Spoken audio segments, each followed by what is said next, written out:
Hi, welcome to simple things. ഇന്ന് നമുക്കൊരു അടപ്രഥമൻ ഉണ്ടാക്കിയെടുക്കാം. അപ്പോൾ അടി കട്ടിയുള്ളൊരു പാത്രം എടുക്കുക. അതിലേക്ക് നെയ്യ് ഒഴിച്ചതിന് ശേഷം അണ്ടിപ്പരിപ്പും കിസ്മിസും തേങ്ങാക്കൊത്തും കൂടെ മൂപ്പിച്ച് മാറ്റി വെക്കുക. ഇതിലേക്ക് നമുക്ക് വേവിച്ച് വെച്ചേക്കുന്ന അട ഇട്ട് കൊടുക്കാം.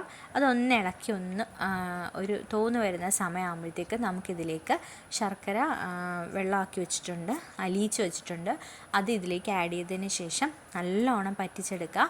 പറ്റി വരുന്ന സമയമാകുമ്പോഴത്തേക്ക് ഇതിലേക്ക് രണ്ടാം പാൽ ഒഴിച്ച് കൊടുക്കണം. രണ്ടാം പാൽ ഒഴിച്ച് വീണ്ടും ഇളക്കി കൊടുക്കാം.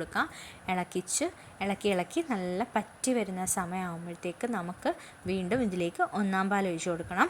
അപ്പോൾ ഒന്നാം പാൽ ഒഴിച്ചതിന് ശേഷം നമ്മൾ ഒത്തിരി അങ്ങ് തിളപ്പിക്കാൻ പാടില്ല. ഒന്ന് ചൂടായി വരുന്ന സമയമാകുമ്പോഴത്തേക്ക് നമുക്കിതിലേക്ക് ചതച്ച് വെച്ചേക്കുന്ന ജീരകം, ചുക്ക്, ഏലക്ക ഇത് എത്ര ഇട്ട് കൊടുക്കാം. നിങ്ങൾക്ക് വേണമെങ്കിൽ പൊടിച്ചും ഇട്ട് കൊടുക്കാം. ഞാൻ ജസ്റ്റ് ഒന്ന് ചതച്ച് വെച്ചിട്ടേ ഉണ്ടായിരുന്നുള്ളൂ. അത് ഇതിലേക്ക് ഇട്ട് കൊടുത്തിട്ടുണ്ട്. ബാക്കി മാറ്റി വെച്ചിട്ടുള്ള അണ്ടിപ്പരിപ്പും കിസ്മിസും തേങ്ങാക്കൊത്തും കൂടി ഇട്ട് കൊടുത്തിട്ടുണ്ട്. ഇതിലേക്ക് ലാസ്റ്റ് കുറച്ച് നെയ്യും കൂടെ ഒഴിച്ച് കൊടുത്തിട്ടുണ്ട്. അപ്പോൾ ഇനി തിളപ്പിക്കാൻ വെക്കേണ്ട, വാങ്ങി വെക്കാം.